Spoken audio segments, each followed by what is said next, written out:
Platformer is an independent newsletter from Casey Newton that follows the intersection of Silicon Valley and democracy. Subscribe here. Last week, folks like me spent a lot of time writing about Elon Musk becoming Twitter's largest shareholder, taking a board seat, and generally throwing the company's future into uncertainty. Musk's trickster god persona seemed to augur a new period of chaos for Twitter after a few years of relative calm, and indeed, he spent the weekend tweeting various lunatic ideas about the company that would have landed lesser employees in a meeting with our. But you can know you're dealing with a top-tier chaos muppet and still find yourself unprepared for the next turn of events. And indeed, I found myself unprepared for the development that upended the timeline on Sunday night. Musk now won't be taking a board seat after all, and in fact had already decided not to. Before he spent the weekend shitposting about whether Twitter should, for example, change its name to Titter.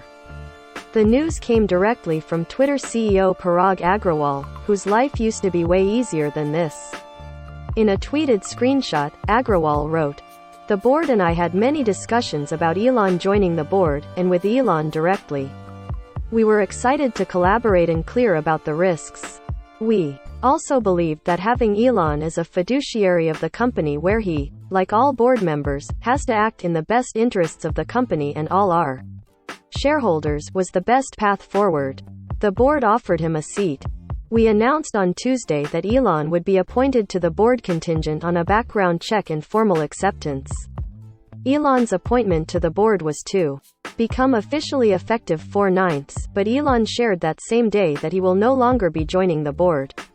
I believe this is for the best. We have and will always value input from our shareholders whether they are on our board or not. Elon is our biggest shareholder and we will remain open to his input." Musk's revolving door trip through Twitter's boardroom raises two obvious but so far unanswerable questions. What changed? And what happens next? Let's take them in turn. Agrawal's tweeted explanation for Musk's change of heart offered several tantalizing hints about what might have happened. There is, for example, the highlighting of a board member's fiduciary responsibility to shareholders, a responsibility that Musk has so far shown no interest in. It is commonly, and correctly, I think, understood that Musk bought 9.2% of Twitter primarily for fun.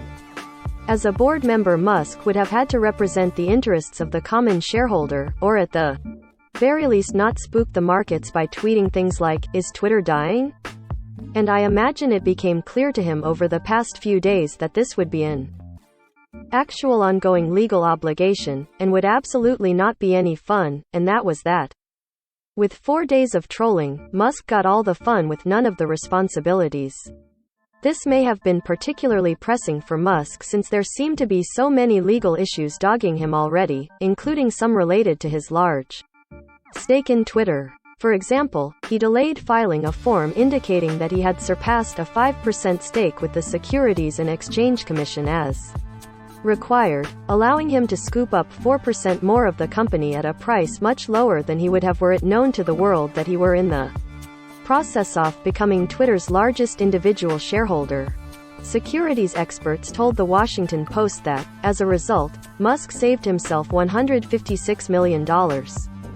At this point, it seems fairly clear that Musk does not care about saving $156 million on a purchase, but also it seems like something the SEC will definitely investigate and potentially fine him over. And given the various other things the SEC is currently investigating him over, Musk had all the more reason not to put himself into a position where he would continuously be flouting their rules. It is also, equally, likely that the potential of further SEC conflict meant nothing to Musk. He has scarcely even been inconvenienced by his clashes with the SEC so far. But if you want to imagine that rational self-interest played any part in the events of this weekend, you would probably assume it was the specter of ramped-up enforcements of one sort or another. The funniest and least credible suggestion in Agrawal's tweet is that Musk did not take the board seat because he refused to submit to a background check. It is incredible because of all the Musk-related material that exists already in the foreground. Smoking weed on Joe Rogan's podcast, mocking the use of alternative Pronouns, having a secret baby with Grimes, the fact that Tesla is now the subject of the largest racial discrimination lawsuit ever brought by California. A background check was going to turn up. What, exactly? That he knocked over a 7 to 11? I personally believe Musk is more likely to have demanded a background check, so that he could tweet out the full, unredacted PDF of all the findings, with the caption, LMAO, than that he was to have turned down a board seat over it. In any case, the mood inside Twitter today is one of exhausted relief. There had been strong internal opposition to his board seat, for some of the reasons linked in my quick foreground check above.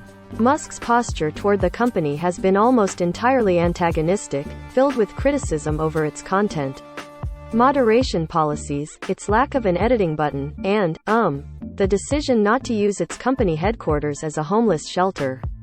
Many Twitter employees take justifiable pride in the steps they have taken in recent years to reduce abuse and harassment on the platform, including by labeling tweets that contain misinformation and removing accounts that violate its policies.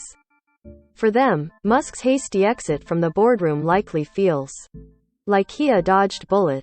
I've kept quiet since the announcement because I wanted to give Twitter leadership a chance to do right by its employees, and they did, said Raman Chowdhury, who runs the company's machine learning ethics, transparency, and accountability team. Thank you. Now let's turn to the even less answerable question here. What happens next at Twitter? Agrawal hinted that there are more shoes to drop. There will be distractions ahead, he said in his note. So let's consider the multiverse.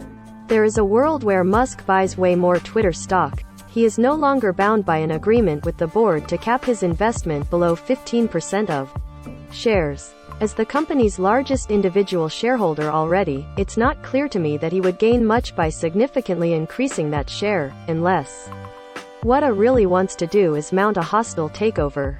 That would be difficult thanks to poison pill provisions in Twitter's bylaws, as Ben Thompson explains. But I imagine that may not stop Musk. There is a world where Musk decides he has had enough of his little Twitter adventure, and sells off most or all of his stock. This is what former Microsoft CEO Steve Ballmer did after acquiring 4% of Twitter a few years back. Afterward, he admitted the experience of owning Twitter shares was so bad that he stopped investing in individual stocks altogether. There will be distractions ahead. Finally, there is a world where Musk maintains the size of his Twitter position but continuously tweets edgelord content about how bad Twitter is, along with memes about how everyone should tweet 69 times on 4/20, or whatever. This strikes me as the likeliest near-term outcome, as it lets Musk achieve his main objective with a Twitter stake, having fun, while avoiding further entanglements with the SEC. This approach has the added benefit of continuing to boost Twitter's market value. See Matt Levine's Elon Markets hypothesis, which, insofar as Musk cares about the value of anything he owns, is indisputably good for him. In the end, though, I'm left thinking about the activist investors who joined Twitter's board in 2020 and likely contributed to Jack Dorsey's unexpected departure as CEO in November. They set large, possibly unattainable goals that Agrawal must now meet, adding 100 million users among them. When Twitter fails to reach that mark, will Elliott Management Corp come back looking for fresh blood? And when they do, will they find an ally in Musk, or will High's apparently friendly relationship with Agrawal and Dorsey serve as a shield against a further attack? Whatever the answers are, I imagine the dynamics will change continuously until that moment arrives.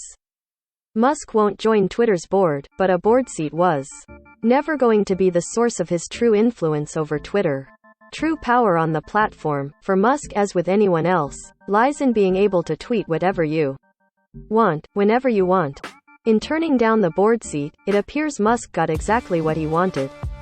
In this stream, Elon Musk and the disappearing board seat, all of the updates about Twitter's largest shareholder. View all 11 stories.